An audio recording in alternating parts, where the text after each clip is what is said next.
Começar? Então, pessoal, só falar um pouquinho sobre o eletrocefalograma na criança. Ele tem algumas particularidades, né? Primeira coisa é que dá mais trabalho do que do adulto, tem alguns detalhezinhos e principalmente tem que ter muita paciência, certo?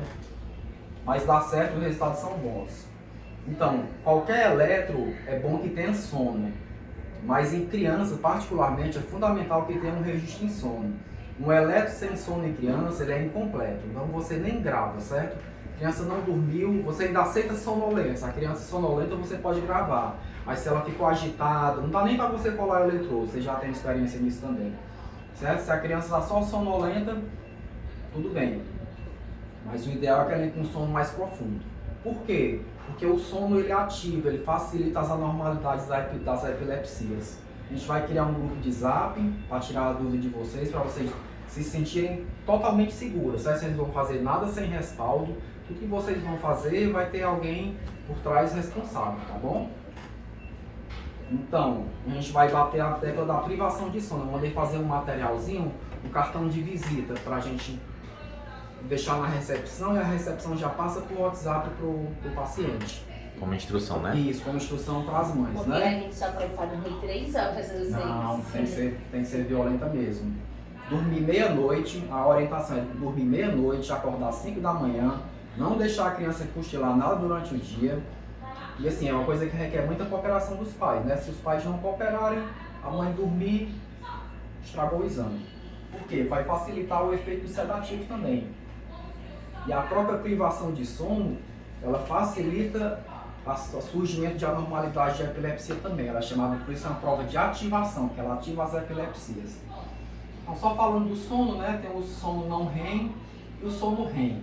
O sono REM é aquele sono mais profundo, é o sono dos sonhos.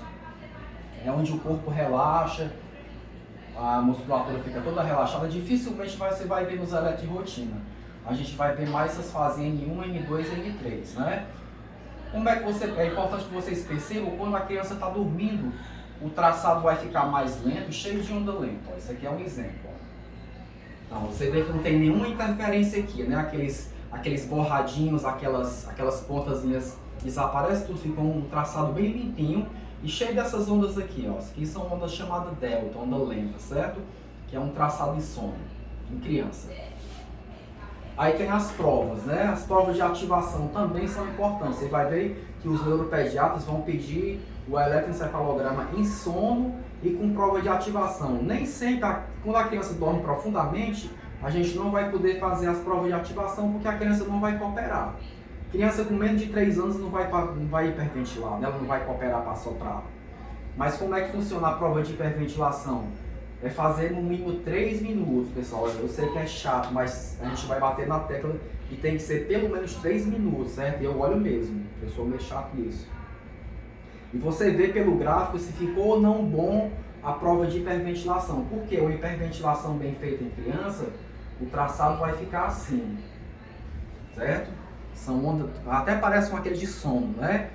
Quando vocês verem isso aqui surgir na tela, foi porque foi uma hiperventilação bem feita. Nem sempre aparece, mas é um marcador. A gente vai utilizar o cataventozinho, certo? Que eu até trouxe. A orientação é deixar a criança soprando, ó. Soprando o catavento sem parar, certo? Sopra, sopra, sopra, coloca um timer no celular por 3 minutos, não deixa o catavento parar. Certo?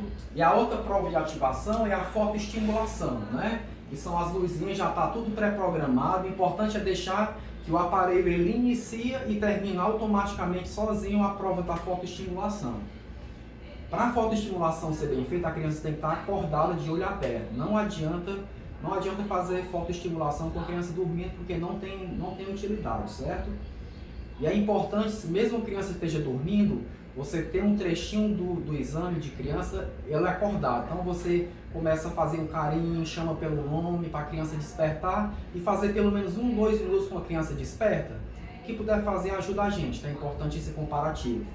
Então é uma definição, acordada mesmo no eletro a gente chama vigília.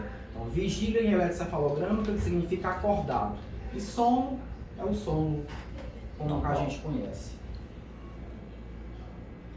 certo? Então agora vamos entrar no que a gente está se propondo a fazer de novo, né? Que não fazia, né, Débora? A sedação. O hidroxizine, que é feito aqui e que faz em outros locais, ele é uma medicação antialérgica. Em 10% das pessoas ele dá um efeito colateral de dar sono, mas ele não foi feito para dormir, não é uma medicação para o sono, certo? Essa que a gente usa, a gente vai usar o Ampliquitil. Essa medicação aqui, certo? É a clorpromazina. São medicações em gota.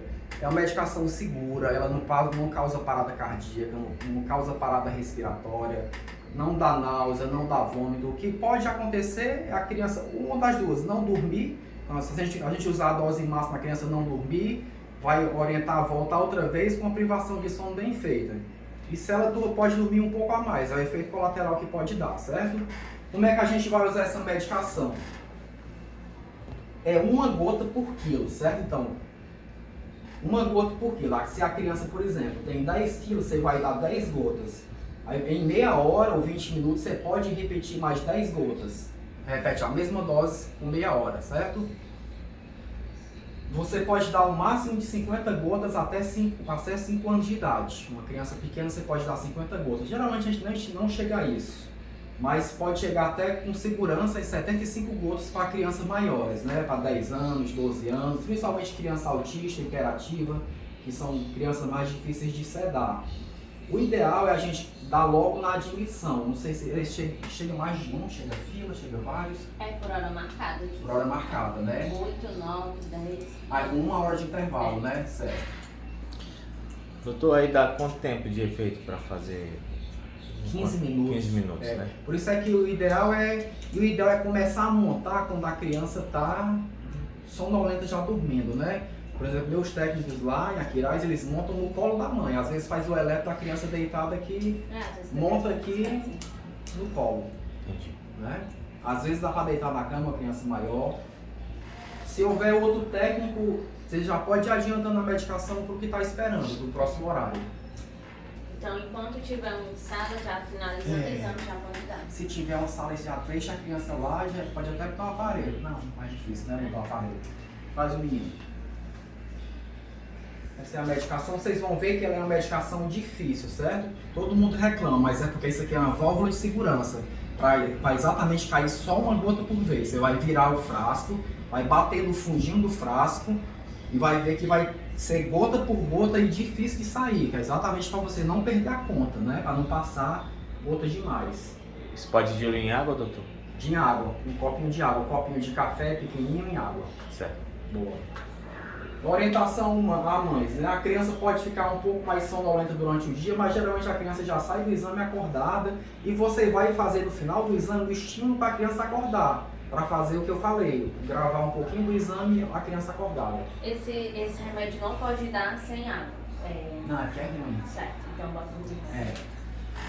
Certo? Sem outros efeitos colaterais. Então era isso, pessoal. A gente está aí para somar com vocês. Qualquer dúvida, a gente está sempre disponível. Tem dúvida. Só para esse pirulito aí.